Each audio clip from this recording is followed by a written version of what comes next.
It might be the 8th day of the ongoing 2026 FIFA World Cup, but there was a lot of firsts last night and early this morning. Of course, when I say lots of firsts, there was the first point for Czech Republic and South Africa in a 1-1 draw. Czech Republic scored as early as the 6th minute, but South Africa equalized through Teboho Makwena from the penalty spot around the 81st minute mark, and South Africa, even after that goal, pushed and pushed and pushed to win the game, but Hugo Broos's men could only settle for a point, and that was, like I said, the first point at the ongoing FIFA World Cup. And of course, in the same group, we also saw between Mexico and South Korea, Mexico won by a 1-0, and they became the first team to book their place in the second round of the ongoing FIFA World Cup, because that win means L3 has 2 games, they've won 2 games, and they have 6 points, which means they will automatically go top of the table and are through to the next round. Also, finishing top of the table guarantees that Mexico will play their next 3 games in Mexico City. That is a huge boost because they will be playing in front of their adoring home supporters. Then, of course, the second game of the day was between Bosnia and Herzegovina and Switzerland, where Switzerland ran out 4-1 winners. They did, if you watch the game until the 70th minute mark, it didn't look like anything was going to happen in that game.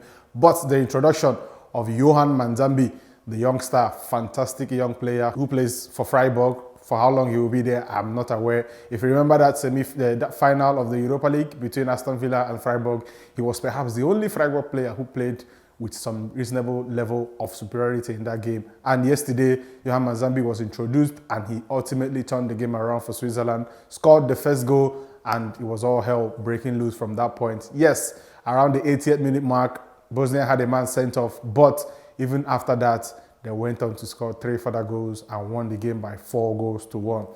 Talking about big scorelines, Canada also, in their first ever World Cup win, defeated, annihilated, and embarrassed their opponents by 6-0. Those opponents are no other than Qatar.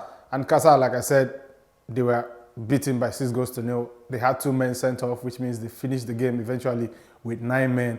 But there also was a hat-trick for Jonathan David, and there was also goals from Kyle Larin and Nathan Saliba. But unfortunately, that game was overshadowed by a very, very disastrous injury, a very, very difficult to see injury to Ismail Kone, who broke his fibula and basically fractured his shin in the tackle against Qatar. And the Qatari player involved was very, very visibly upset after that had happened. And Ibrahim Kone ultimately left on a stretcher, but was very, very conscious and was waving to the fans and, had a moment with his coach. But generally, a good night for Canada and Canadian football, securing their first ever win at the FIFA World Cup.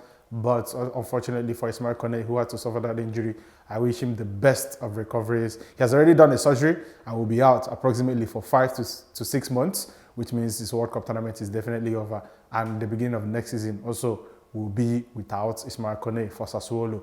That was our review of the day 8 of the ongoing FIFA World Cup 2026 in the United States of America, Canada, and Mexico. I am Anthony Uche, and this is DOTT TV. Thank you for watching. Amazon from Harrison. That is a massive world record.